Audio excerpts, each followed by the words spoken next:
Mr. Happy Living here, and I'm happy to be broadcasting from WITV7 in the beautiful Queen City, Charlotte, North Carolina, USA.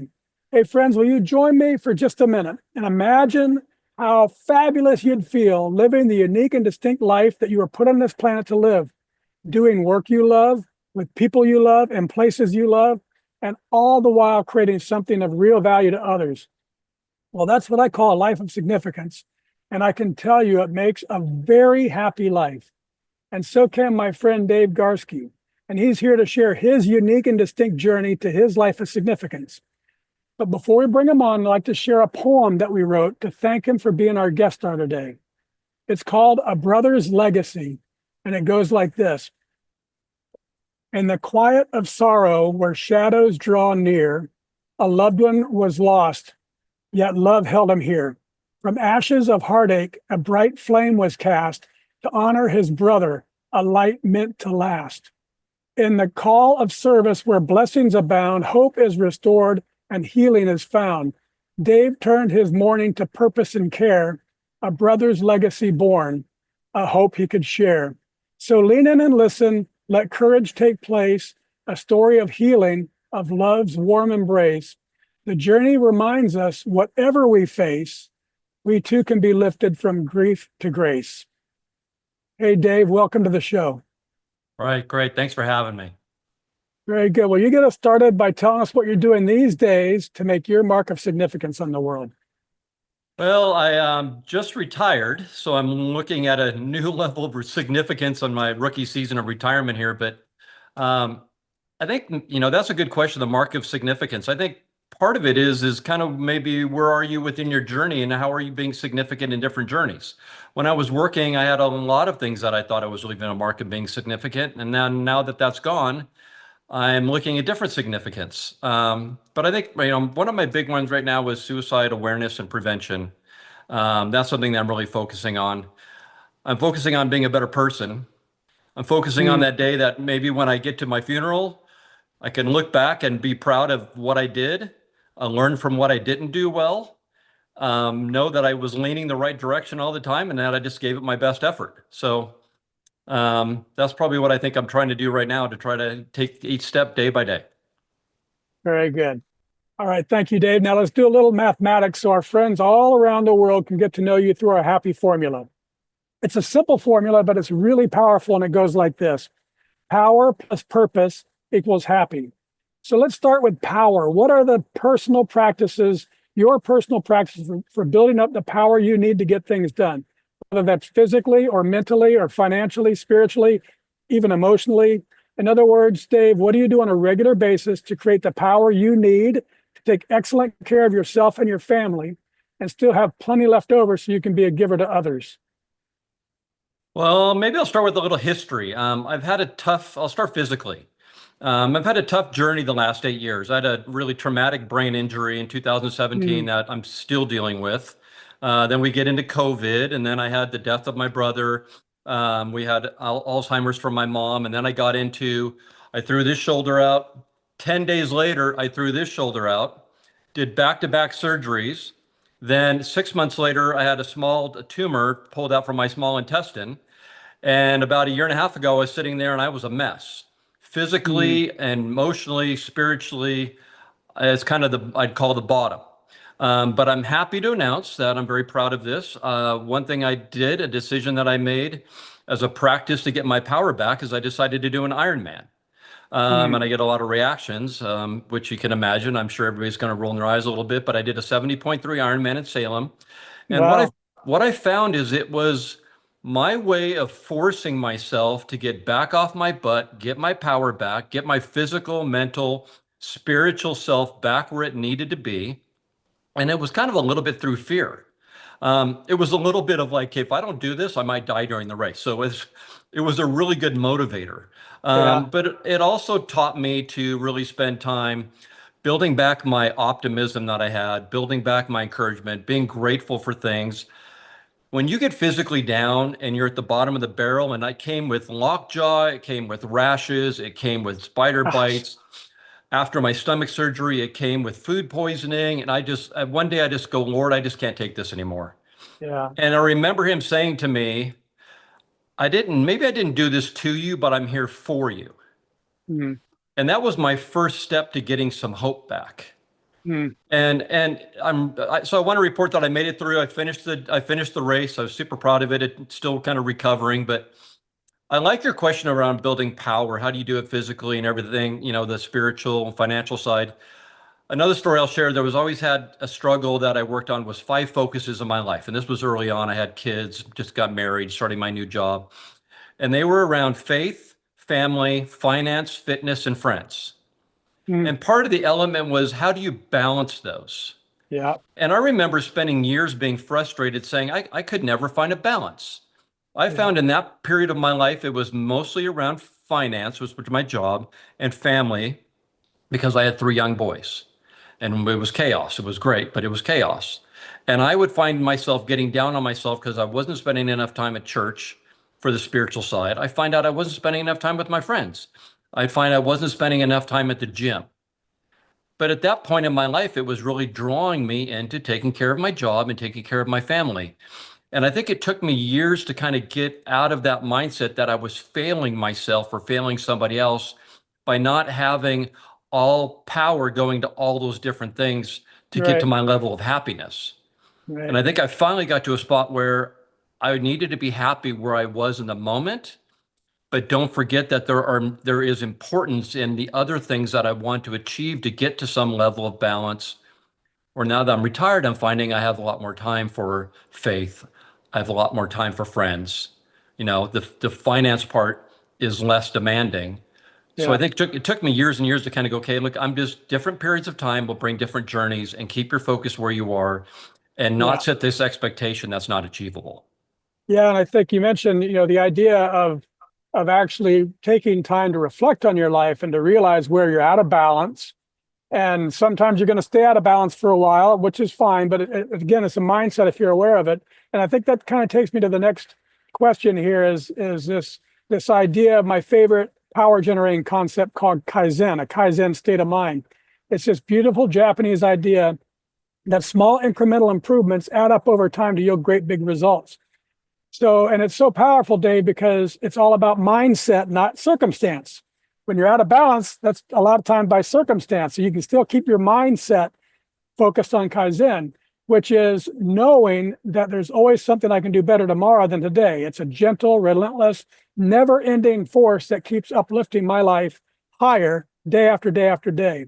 So can you talk about how Kaizen in your life in the days when you're out of balance and in the days that you're now in retirement can help you increase your power continuously to keep becoming more so you can keep giving more and impacting more lives? Yeah, no, that's good. And I like what you're doing with that because I think it's really important. I found I'm a doer. I'm not really a thinker.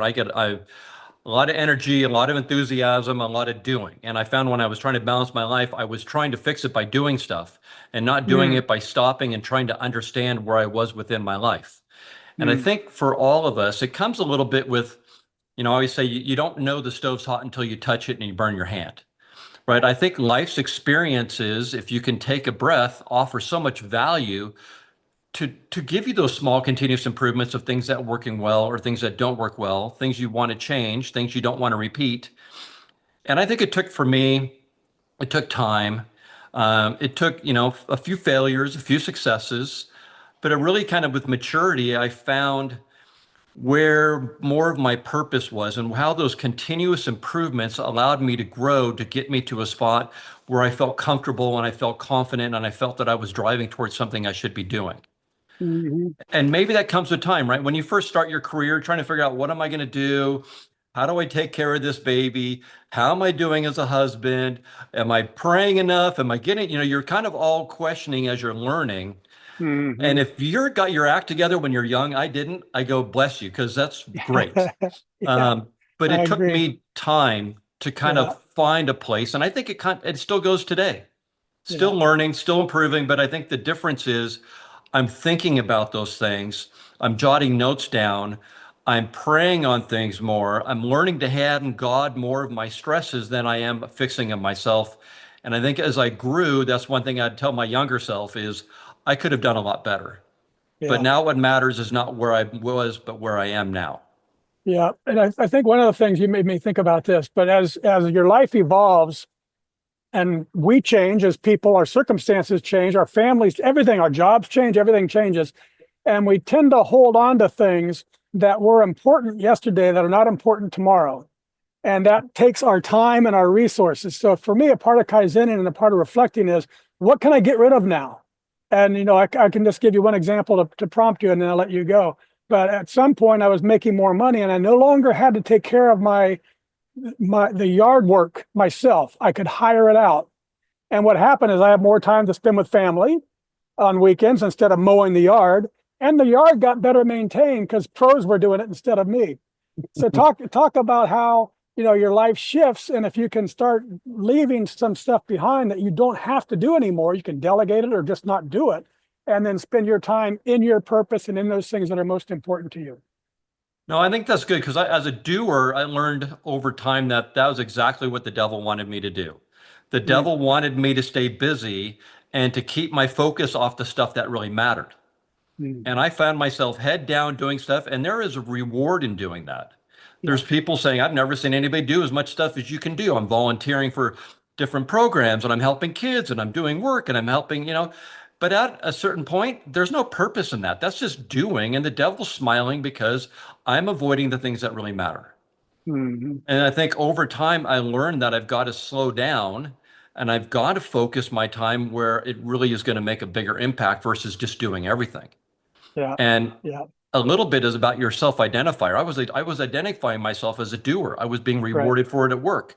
I was getting Right. recognized by friends. My nonprofits were doing great. And then I woke up one day and go, but that's not what my identifier needs to be. Right. Because sometimes I always say, and I tell all the folks that was on my staff for years and years before I retired, is I was being very transactional and I wasn't being very relational.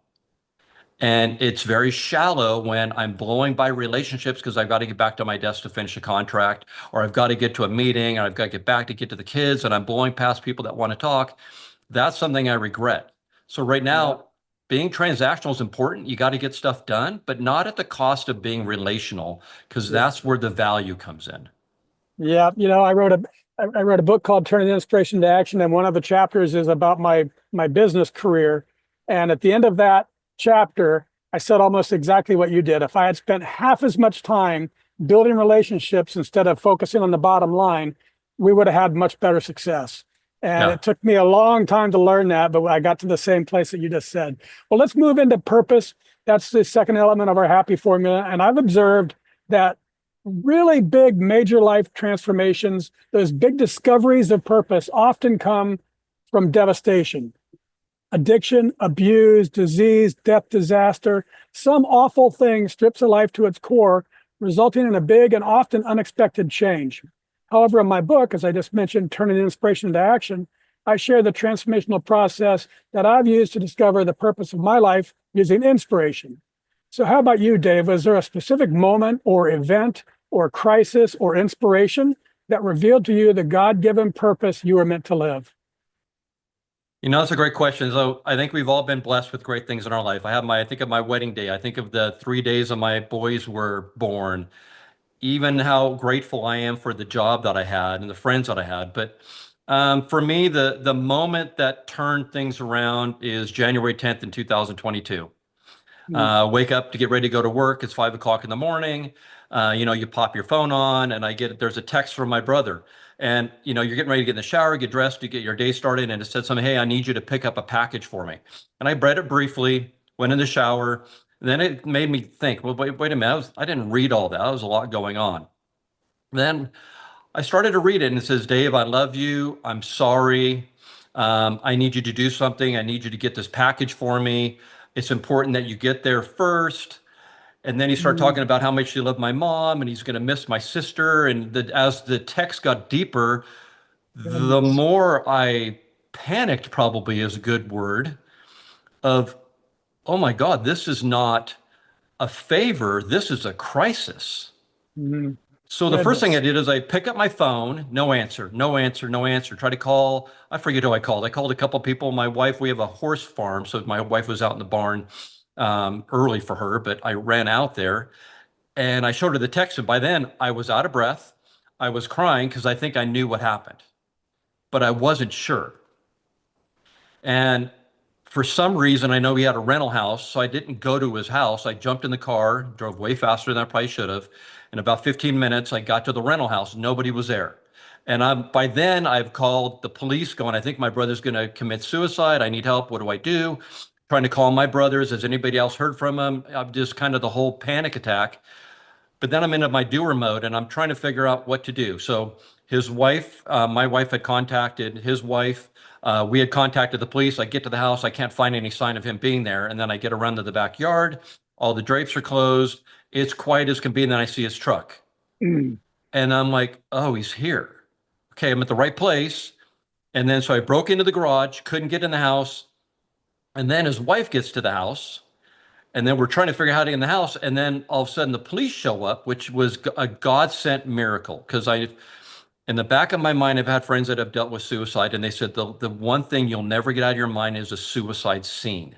So in the back of my mind, I was always like, hey, I got to be careful because I don't know the situation that he might be in or that he has created. I didn't know what was going on. So the police were great. They broke down the door. They held us back. They went in and he had died. He had Mm. committed suicide.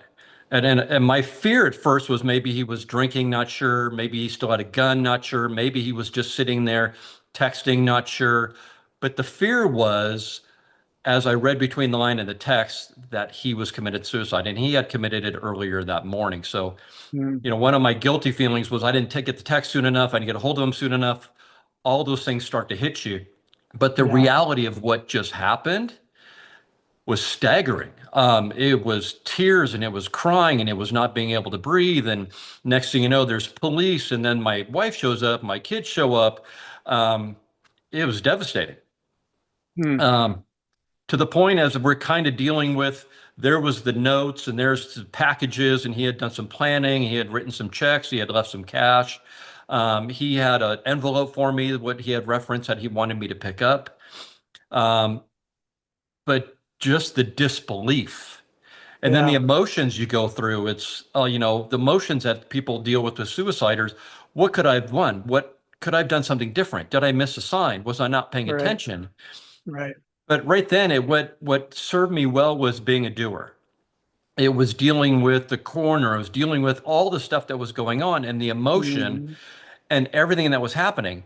My brother worked for the same company I did. We actually worked on Mm. the same project.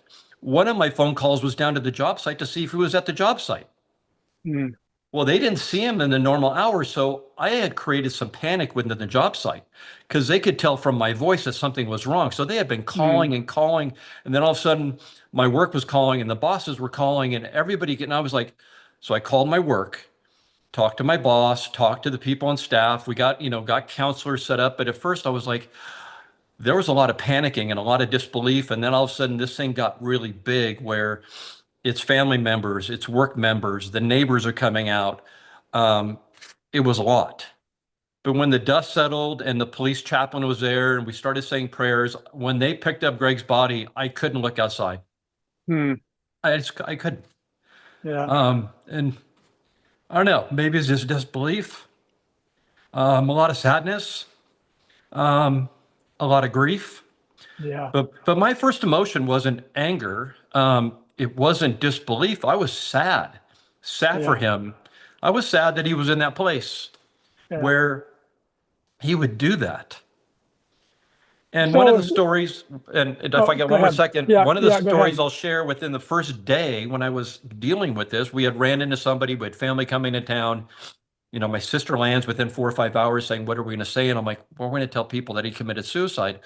But we had a person come in our life and saying, oh my gosh, what's wrong? And they saw the tears. And I go, my brother just committed suicide. And he said, I think that's super selfish. Mm. And I go, well, what do you mean? He's like, well, he didn't think about his daughter or his son, about their Yeah. wedding, about their graduation. And I don't know why I thought this, but I thought, well, I think it's like this. I go, I'm going to take you over to this fence. We're going to snap your leg in half on this fence. And I want you to tell me about if you're thinking about your family or if you're thinking about your job or if you're Right. thinking about a birthday. Right. I think you're in so much pain, that stuff gets blacked out. Yeah. And I've kind of lived with that as maybe a place where he and other people get to Yeah. where they don't see the hope or they don't see that, they just see the trauma or they see the Yeah. pain. Yeah. Mental illness, you can't see it. And so one of the questions that I had as I was preparing for this is after after his death, after taking care of all the business, when everything, finally calmed down, and the grief must have been enormous when you finally could just sit with it. What was your decision to, rather than to retreat into silence, to speak out and share openly, and that led you to some of the stuff that you're doing? And I'd like you to share a little bit with our audience what you're doing to help suicide prevention. And something that I thought was, I couldn't believe it when I read it or when you told me that the construction industry that you and Greg were in is one of the leading industries of suicide. I was really shocked by that. So just talk a little bit about why you decided to respond in a positive way and do something rather than just go inside yourself. Well, it took a little bit for me to get there, obviously, in processing stuff. But I think we don't get to choose the pain that comes into our life, but we can choose how we react. And we can, there's all these sayings, you can turn pain into purpose and all of these cliches, and that all is good. But I think the thing for me was my nephew didn't know how to deal with this and didn't know how to cope.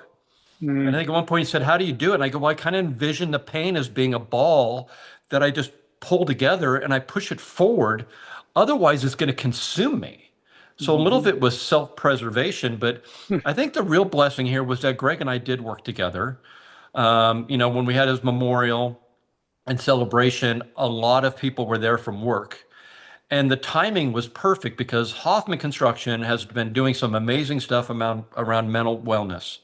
In 2017, we started a program called Tough Enough to Talk. mm, And it's part of our GUTS program, which is Get Us There Safely. But the mental wellness piece is something that we have been working on, that you can't separate out mental well-being from physical well-being from, the physical and mental side, which in the right. construction industry we did forever. You were told to check your feelings at the curb. Those Man aren't up. problems you bring to work, probably common for a lot of us, and Yeah. suck it up and get your job done. Yeah. And I think that we've all seen you can't do that. And I think we're finally all getting to be smart enough that you can't separate that stuff out. So, as part of our Tough Enough to Talk program, Greg was unfortunately one of three suicides that we had within our company on the management side. Hmm. And like you mentioned before, construction industry is number two, only to mining. I thought it would be like emergency Wow. services or something. Yeah. But I think the environment that the construction workers work in, hot, cold, indoor, outdoor, the stress of meeting schedules, the stress of meeting budgets, the Hmm. stress of don't share your feelings, be a tough guy or gal, get your job done, suck it up, I think bottles it up to where people can't handle it. Yeah.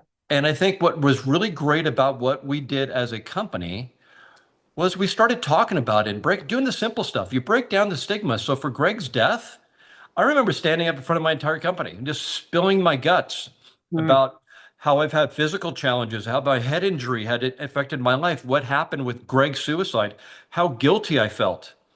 And then the fact that we don't talk about it Yeah. and people carry that stuff to their daily lives. And I would guess Yeah. anybody to listening to this has dealt with or suicidal in their relationships with their families, their friends, and they've heard about it or been impacted in one way or another. They've had depression, they've had anxiety.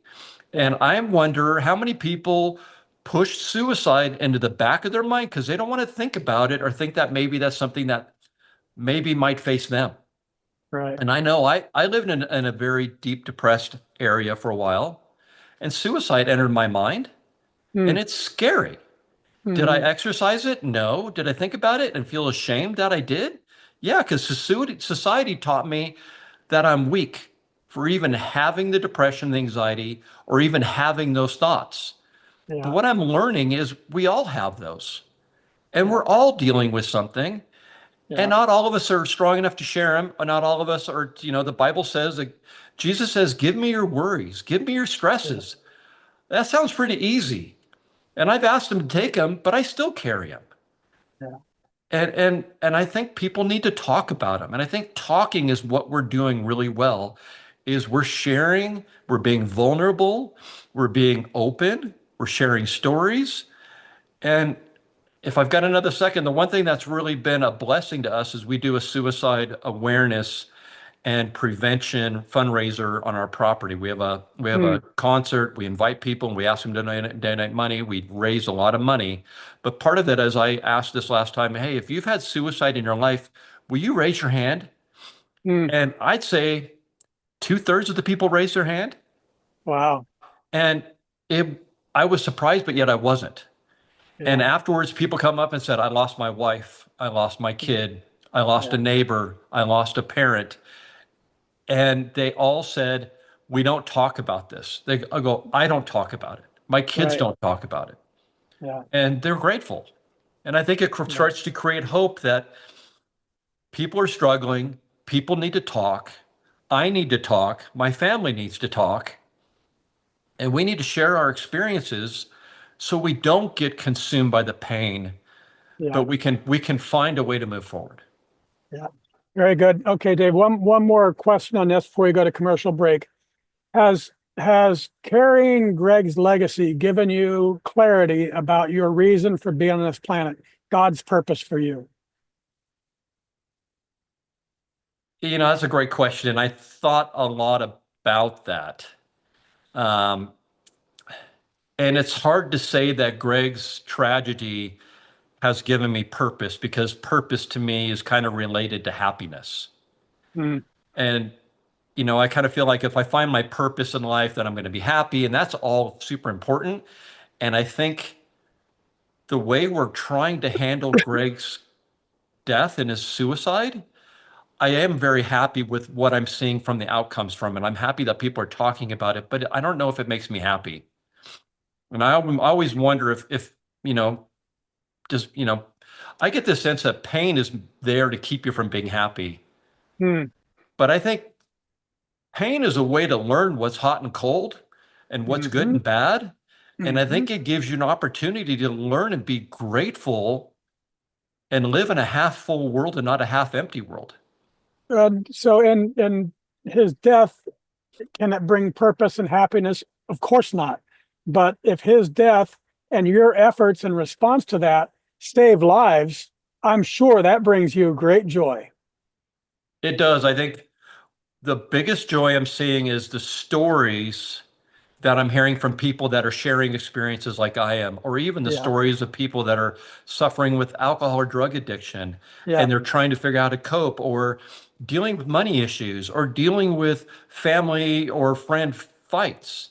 Yeah. Or the biggest joy that I have is through Hoffman and through Tough Enough to Talk, the stories like people coming in on a Monday morning to work and they say, I was chewing on a shotgun yesterday and I thought about your program and it Goodness. gave me hope and I'm here Yeah. for help. Yeah. And They're there are very, multiple stories like that of people coming in for help that were in the middle of going to attempt suicide yeah. and didn't, Yeah.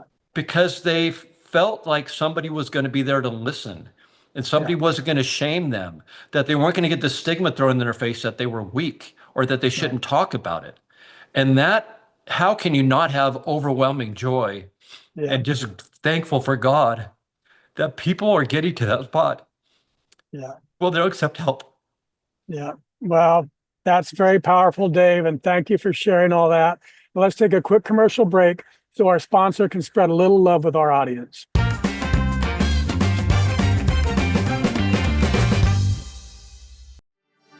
Are you ready to transform your life? At happyliving.com, we've discovered 4 keys to help you live with purpose, joy, and significance. Unlock your truth with the Happy Quiz. Unlock your happy formula with inspiring stories from the Something Significant Show.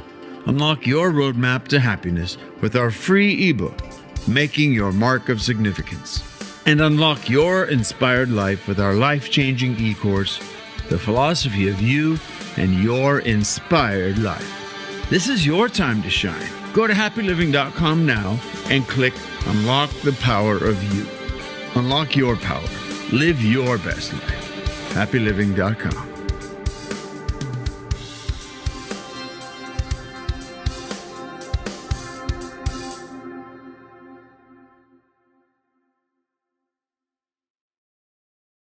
And we're back, and this is the Something Significant Show, and I'm your host, Matt Gersper.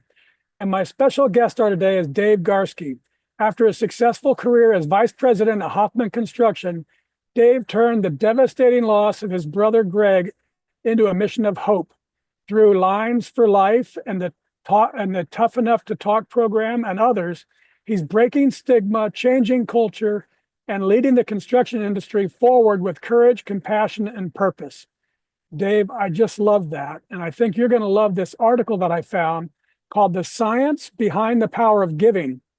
It says that the simple act of giving can become a gateway for discovering your reason for being on the planet. And science confirms it. When we give our time, our talents, and our treasures, it doesn't just help others, it transforms us too. It helps us overcome obstacles, it helps us find meaning, and it helps us discover our unique purpose. So I updated the formula. Power plus purpose plus giving equals really happy. And maybe, Dave, we throw a different word than happy because we're talking about suicide here. Equals really purposeful or really important. You know, the giving part brings out this deeper emotion. So how about you, Dave? Has giving your time, talents, and treasures been a powerful pathway for discovering your purpose and for getting through hardships and for bringing real meaning? That's a word we can use. Real meaning into your life. It does. Purpose is a good word for it. Meaning is a good word for it. I'm not good at words. I'm a contractor. I'm really good at numbers.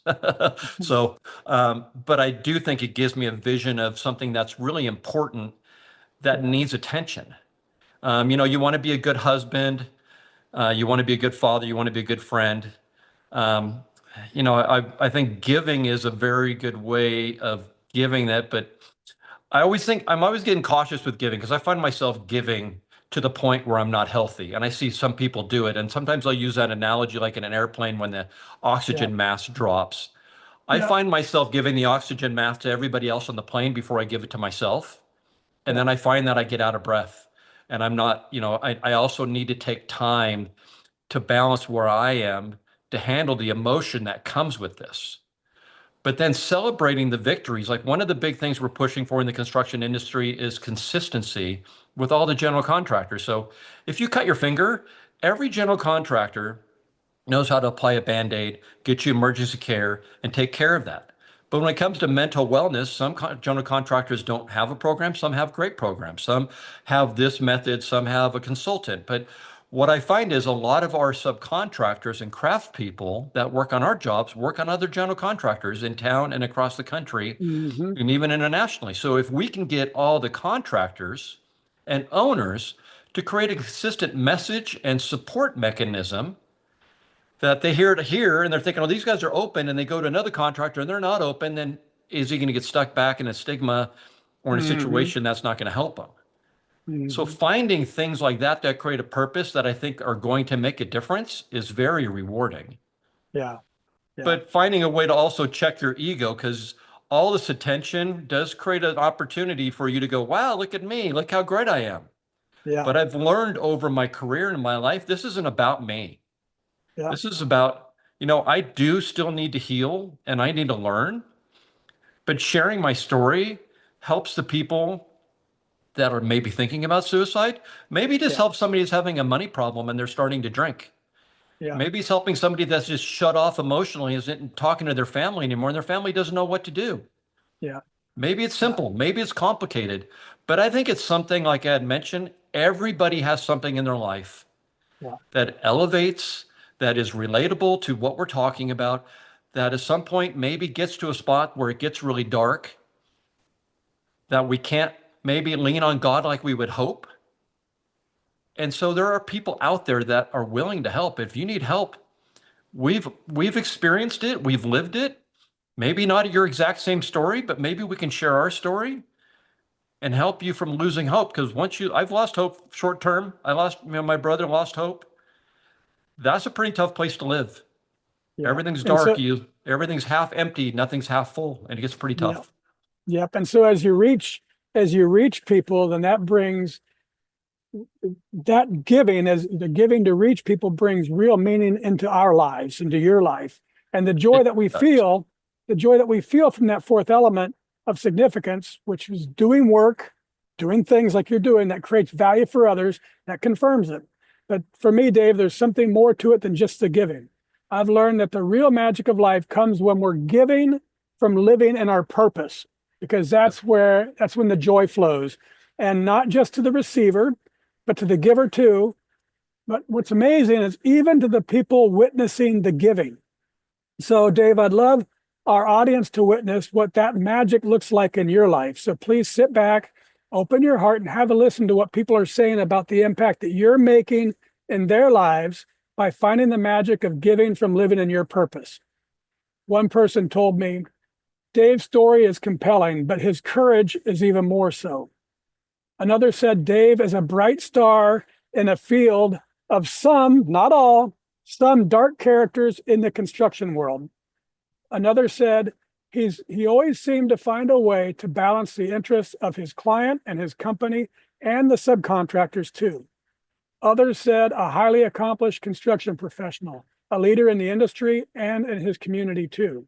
A connector, actually a huge networker, this person said. He's relatable, vulnerable, and transparent, always upbeat, positive, unusually fair, thoughtful, diligent, a man of action. He loves traveling and fishing and training for triathlons and enjoying time with his kids and grandkids. One flaw I discovered while fishing with Dave in Alaska is that he's afraid of bears big time. Dave and his wife Annette host fundraisers at their horse ranch each year to raise funds and awareness for Lines for Life. And finally, this person said, I really respect the relationship he has with his wife Annette and their 3 boys. So Dave, how does all that incredible love make you feel? Probably better than I thought of myself. Grateful that people in my life see that, and maybe a little bit to the point where I shouldn't be so hard on myself. I find myself kind of getting, maybe to be a little tough, like, okay, why do you cry so much? Why are you so, but that's who I am. But I'm grateful for those people in my life that see that and appreciate what I'm trying to do, and probably give me a little bit of grace in the shortcomings that we all have, right? That's it. But it helps me to hear what is working and maybe where to focus. What helps me is that I know through my physical problems that I've had with my brother Greg's suicide, and what I see is I'll sometimes find myself becoming a victim, feeling sorry for myself, wondering why this has happened to me. And then I get back to how I raised my kids, which was, my wife was really good at, their sports. The coach isn't playing me, and she's like, sumo, suck it up and move on, right? Do something about it. If your coach isn't playing you, maybe you should practice harder, or maybe you should go talk to the coach. But I find myself getting motivated not to be a victim and to make a difference. And giving through the suicide prevention and awareness is a way not to just sit back and say, gosh, look at me, this is horrible for me. And I would get a lot of sympathy. My family get a lot of sympathy, but that's not what I want. I want people to know what we're going through and maybe find a way to help avoid it, because suicide is something that needs to be stopped. Yeah. So I think that's helpful. Yeah. And so that, living from your purpose, what I've found about it in interviewing now hundreds of people is when you're just in your purpose, you don't realize that what you're spinning off and what people are seeing. And so that when you can be sometimes inner focused and you can feel like a victim. But if you take that focus off and you push out and you look for others, that's when you have this magic. And that's what this show is all about. We're here, Dave and me and all our guests, to encourage you, our listeners, to search for and find that same magic in your lives. It's available to each of us. That's what I believe. And it comes from this great, big, happy or purposeful or joyful circle. Giving your time, talents, and treasures is a powerful pathway for discovering your purpose. And giving from living in your purpose brings a profound joy or importance or meaning to your life and to the lives of those around you too. So it seems that giving leads to purpose, and giving from purpose leads to joy. So Dave, since you like numbers, to capture the full exponential power of our happy formula, I'm going to tweak it just a little bit more to power times purpose times giving equals happy to the third power. And that's really, truly, deeply happy or purposeful or meaningful. Does that sound about right to you? No, I think it's great. And you're right. I think when the Holy Spirit is allowed to work with me, and when I get out of my victim mentality and push this forward, it is exponential, the things that are happening. Yeah. And it is very joyful. It helps my family. It helps my friends. It helps me. But that it's helping others is hard to explain the joy that that brings. Yeah. That's it. That's it. All right, let's wrap things up with the lightning round. I love the power of words and the capacity for great quotes to change lives. So I'm going to read a few of my favorites and ask you to tell us what they mean to you, and give us not the first words that come to mind, but the first thoughts that pop into your mind, because we call this a lightning round. Okay. So here we go. This comes from the book of Psalms, chapter 34, verse 18, and it says, "The Lord is close to the brokenhearted and saves those who are crushed in spirit." Yes. And for me, I needed to listen to hear that and get out of the pain. And maybe it's a process, but God was definitely there to help. And all I had to do was ask. Yeah, that's great. This one's from Hemingway. He said, "The world breaks everyone, and afterward, some are strong in the broken places." Yeah, I think my friend Kevin always says, hey, nobody gets out of this world alive. And my wife would always say, everybody's going to get hit by a piano someday. And then I always laugh. She's all, well, sometimes the piano grazes you. Sometimes the piano lands at your feet. But there's always a piano. Sometimes there's multiple pianos. So how are you going to react to that versus just sitting back and saying, oh, the piano's always hitting me, right? I thought it was great. Yeah. Well, now that's the second time you mentioned your wife, and you've been a great interview so far, but I think I'm interviewing the wrong Garske. Yeah. Yeah. My wife's pretty special. She's really great. We've been married 36 years, 3 great kids, 1.5 grandkids. So yeah, we're very blessed. Very blessed. That's great. This is from Albert Schweitzer. He said, "I don't know what your destiny will be, but I know one thing. The only ones among you who will really be happy are those who have sought and found how to serve." No, I like that. I think part of it is getting to life is accepting that we live in a broken world. It's going to be hard. Nobody's going to avoid the pain. Even people with a lot of money they seem like maybe they have it worse than we do. Yeah. But you've got to lean into it, and you've got to be active. You've got to be part of what's going on. Yeah. And I think that's where the giving comes in. Yeah, 100%. This is from Ralph Waldo Emerson, who said, "To know even one life has breathed easier because you have lived, this is to have succeeded." I like that because I had read once through, it was actually one of my church podcasts. They talked about being successful doesn't mean you open a church and now you're serving 2,000 people and you brought them all to Jesus. If you can impact one person, if you can impact 5, you're successful. And I think society has created this image that I was fighting with for a while, that I wasn't successful until I became real big and I was impacting everybody. And I'm like, no, one person is a victory. One person to Jesus is a victory. One person in suicide prevention is a victory. And those are to be celebrated. Yeah, 100%. Finally, this is one of my all-time favorites, and that's our show anchor from Goff. And he said, "Whatever you can do or dream you can do, begin it. Boldness has genius, power, and magic in it. Begin it now." Well, that makes me think of my Iron Man. I was scared to death, but I always envisioned the finish line. And it's a little bit like all the stuff we're talking about. If you can see that finish line, you can get through. I did 9 months of training, 6 days a week, 2 to 3 hours a day, ran during vacations, ran when I was sick because I knew that what I wanted was what I got. High fives for hundreds and hundreds of people to cross the finish line. And that you just look at where you want to get to, and anything's achievable. Yeah, that's it.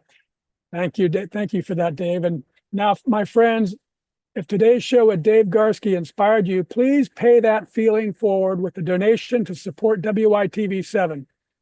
They're a 501c3 charity on a mission to educate, empower, and encourage. Every donation matters because they do good works with your kindness. And Dave, I love your courage to turn devastating heartbreak into healing for others. And I admire your willingness to stand in the hard places, bringing conversation about mental health into light and reshaping an entire industry with your voice. And I'm super happy that you've shared your brave, compassionate, and transformative spirit in our show today.